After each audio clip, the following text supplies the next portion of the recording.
Salut les Shinobi et Kunoshi, ici Uchiha, j'espère que vous allez bien. Comme promis, voilà une vidéo récapitulative du chapitre 10 de Boruto to Blue Vortex. Comme d'habitude, le chapitre est disponible sur Manga Plus et sur notre page Facebook, le monde des Shinobi page. Le chapitre commence avec l'équipe 10 et Imaori qui continuent de fuir Jura et Hidari. Après quelques blabla, Jura se lance à leur poursuite juste après l'arrivée de Konohamaru et quelques Shinobi l'accompagnant. Nous avons également un Kawaki qui, malgré qu'il a pris la place de Boruto, ne semble pas négliger le bien-être de Imawari. La preuve, quand Shikamaru l'a informé de la situation de Imawari, il n'a pas hésité à lâcher l'histoire de Boruto et s'est dirigé vers la position de Imawari pour l'aider.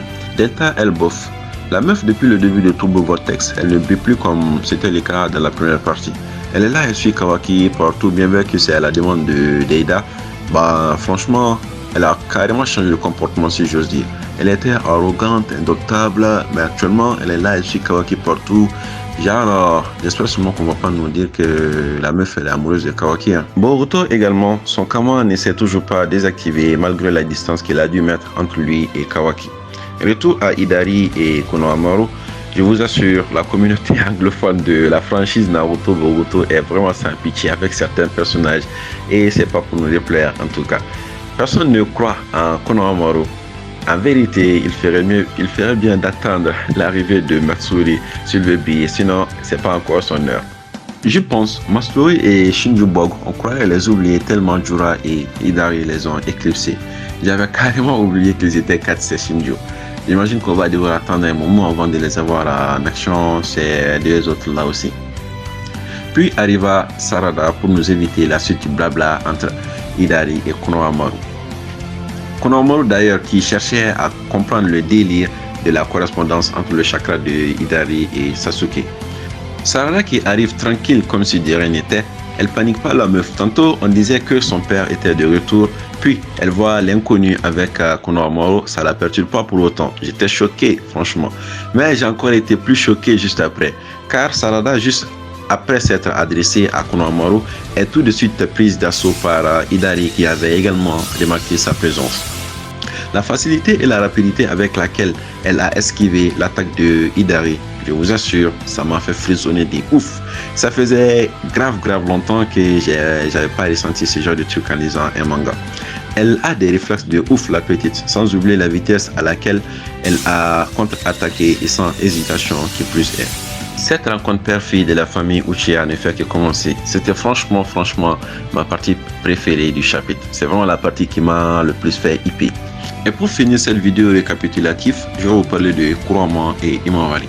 On apprend quelques nouvelles informations sur le retour de Kurama et plus précisément au sein de Imawari.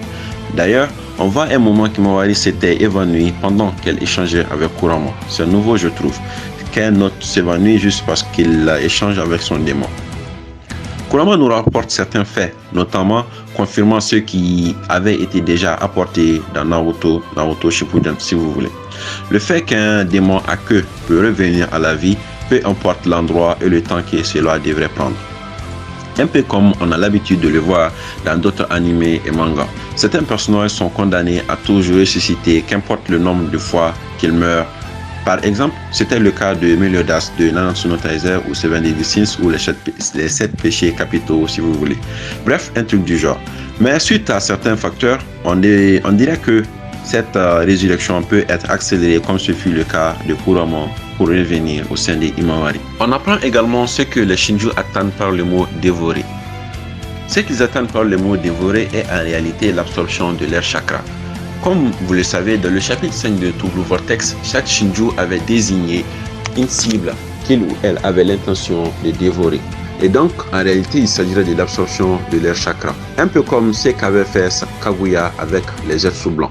Suite à l'utilisation du Mugen Tsukuyomi, les arcanes lunaires infinis, et le Mokuton pour les emprisonner, leur chakra est absorbé jusqu'à ce qu'ils perdent toute humanité. Et c'est apparemment la même chose qui attend les cibles des Shinju. Jura dit à Imawari, tu vas perdre tes sens, ta douleur à la jambe va disparaître. De base, ils étaient des humains.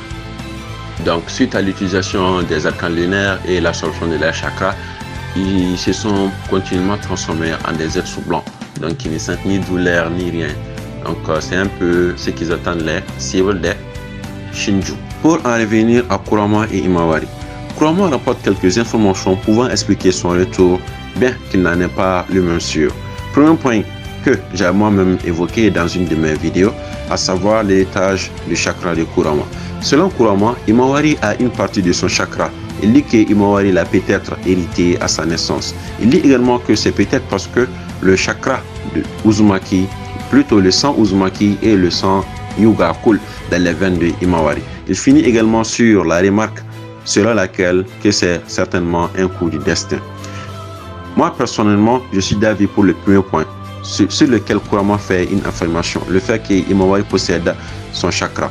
Kurama continue également en affirmant qu'il est compatible avec Himawari plus que tous ses précédents hôtes. Chose qui confirme ma théorie selon laquelle le chakra de Kurama avait fusionné avec celui de Himawari et que son corps s'était habitué à ce chakra. Malgré son retour, Kurama n'avait pas l'intention d'apporter son aide à Himawari. Il a voulu qu'elle se décide elle-même d'utiliser sa puissance.